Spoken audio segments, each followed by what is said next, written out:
Pemerintah Indonesia kemarin mendapatkan surat memang terjadi banyak hal dan juga sudah ada upaya lobi, bahkan Presiden Joko Widodo pun juga sudah menyampaikan turun langsung terkait dengan penjelasan bahwa Indonesia diharapkan masih bisa memiliki peluang untuk menjadi tuan rumah karena ini merupakan bagian dari upaya kerja keras dari periode sebelumnya tahun 2019 ketika Indonesia berjuang untuk masuk menjadi bagian dari Piala Dunia U20. Dan kita akan langsung tersambung dengan Bung Arya Sinulinga untuk mengkonfirmasi terkait hal ini. Bung Arya, selamat malam. Selamat malam, Mbak. Bung Arya dengan Yohana di sini. Bung Arya, apakah benar bahwa Indonesia sudah resmi batal jadi tuan rumah Piala Dunia U20 seperti yang disampaikan dari web resmi dari FIFA? Ya, tadi saya sebenarnya di beberapa media sudah sampaikan beratnya kondisi. Jadi sebenarnya udah tahu, sebenarnya publik sebagian besar udah tahu kalau kondisi berat. Dan yang terberat adalah sanksi akan dijatuhkan. Dan hari ini baru aja kan udah keluar tuh rilis FIFA. Ini Pak Erik udah berjuang maksimal. Dan saat ini yang kita perjuangkan adalah bagaimana supaya kita tidak kena sanksi.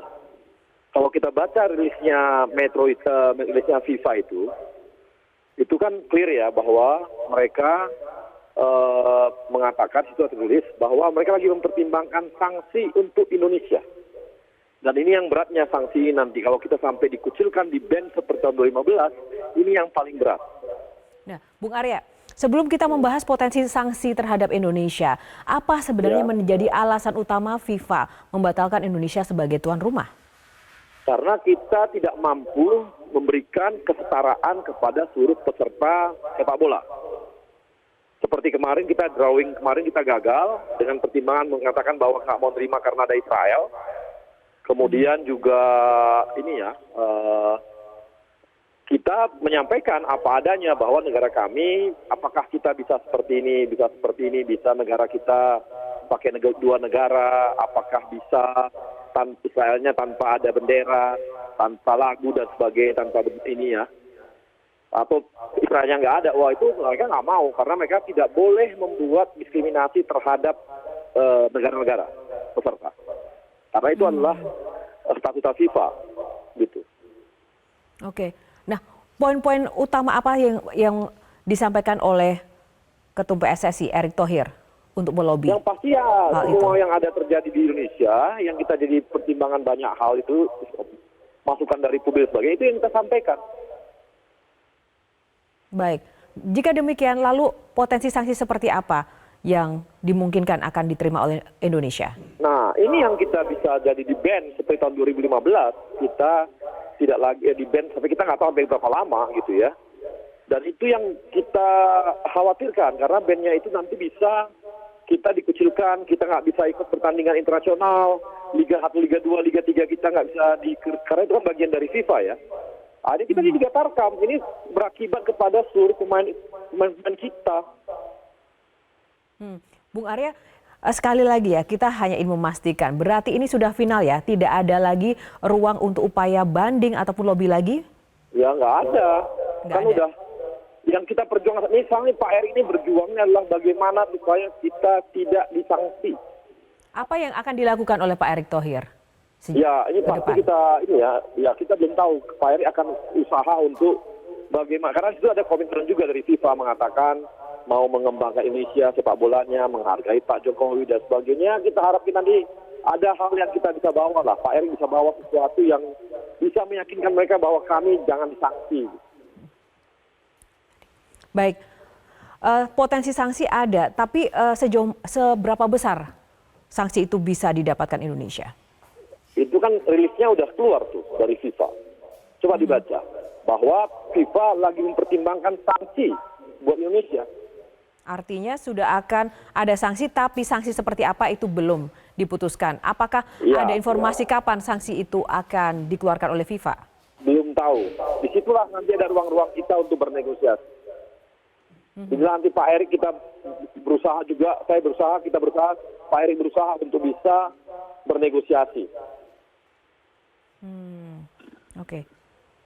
Nah, apakah akan ada komunikasi mungkin di luar jalur resmi dengan Presiden FIFA atau pihak-pihak terkait untuk bagian dari lobi-lobi yang akan dilakukan? Ya, segala cara akan dilakukan oleh Pak Erik. Segala cara akan dilakukan oleh Pak Erik, semua segala cara akan dilakukan oleh Pak Erik untuk bisa kita jangan kena sanksi. Bung Arya, untuk antisipasi sanksi terberat apa sih yang bisa saja akan diterima oleh Indonesia dari kalkulasi tim Pak Erick Thohir? Sanksi terberat kita itu tadi, kita tidak bisa lagi bertanding di internasional. Di SEA Sama Games sekali. nggak bisa, sama sekali. Seperti tahun 2015. Bahkan liga-liga kita pun tidak diakui lagi. Akhirnya nggak ada liga. Bayangkan 35.000 orang pemain akhirnya nggak punya kerjaan. Baik, baik Bung Arya, kita akan terus menunggu bagaimana proses negosiasi agar Indonesia tidak disanksi oleh FIFA terkait dengan hal ini. Terima kasih Bung Arya untuk konfirmasinya bersama Breaking News Metro TV. Dan pemirsa, kami juga akan mengajak Anda langsung untuk tersambung dengan Wakil Ketua Umum PSSI, Bapak Zainuddin Amali. Bapak Zainuddin Amali, selamat malam. Selamat malam. Selamat malam Pak, bersama Yohana di sini. Bapak, Ya. bagaimana Ya. ini Pak respon Anda terkait dengan pembatalan Indonesia sebagai tuan rumah Piala Dunia U20 2023? Ya, tentu sedih dan kecewa ya. Sedih karena kita sudah mempersiapkan ini sejak tahun 2020. Begitu kita diputuskan untuk menjadi tuan rumah tahun 2019, Oktober 2019, Bapak Presiden langsung memerintahkan kepada jajaran kabinet, khususnya kepada saya sebagai Menteri Pemuda dan Olahraga pada saat itu, untuk mempersiapkan segala sesuatunya kita sebagai tuan rumah. Kemudian Pak Presiden mengeluarkan Inpres dan Kepres sebagai payung hukum pelaksanaan FIFA Under 20 World Cup 2021. Jalan kita persiapkan, venue kita persiapkan, infrastruktur semua kita persiapkan, dan kemudian ada COVID, ditunda lagi. Tetapi FIFA tetap masih memberikan kesempatan kepada kita untuk menjadi tuan rumah tahun 2023. Itu pun kita lakukan, timnas kita siapkan, bahkan berganti 2 kali. Yang pertama adalah timnas yang kita kirimkan ke Kroasia, Spanyol. Tetapi 2023 karena mereka sudah lewat usianya, kemudian kita gantikan lagi. Artinya segala daya upaya sudah dilakukan oleh negara, oleh pemerintah, oleh PSSI ketika itu ya.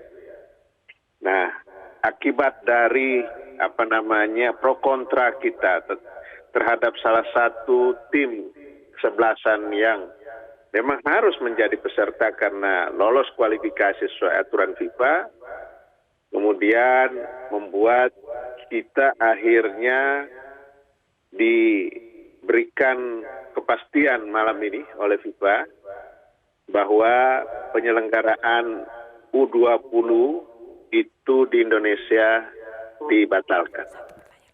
Ini sangat sedih. Semalam setelah pertandingan FIFA Matchday antara Burundi dan tim nasional kita, setelah mau pulang, tiba-tiba anak-anak tim U20 kita itu mereka ternyata ada di stadion dan menanti ketua umum, menanti Pak Erik. Karena mereka tahu Pak Erik akan berangkat ke luar negeri, akan menemui FIFA. Mereka sambil ada yang nangis, sambil menyampaikan, Pak, perjuangkan. Karena inilah kesempatan kita. Sebab kalau lewat, maka kita tidak mungkin lagi bertanding di Piala Dunia. Jadi sudah terlalu banyak yang kita lakukan, dan ini kesempatan yang belum tentu akan bisa kita dapatkan lagi. Sebab kalau sudah seperti ini, sudah pasti FIFA tidak akan memberikan lagi kesempatan kepada kita ya untuk U20 ini, apalagi yang sedang kita cita-citakan menjadi tuan rumah senior. Nah, ini hal-hal yang membuat kita sedih, kecewa, apalagi kita belum tahu nasib kita ke depannya. Kan di dalam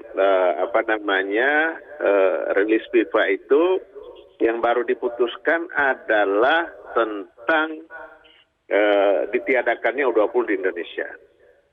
Kemudian apa sanksinya itu masih akan dibicarakan selanjutnya, kan kita belum tahu.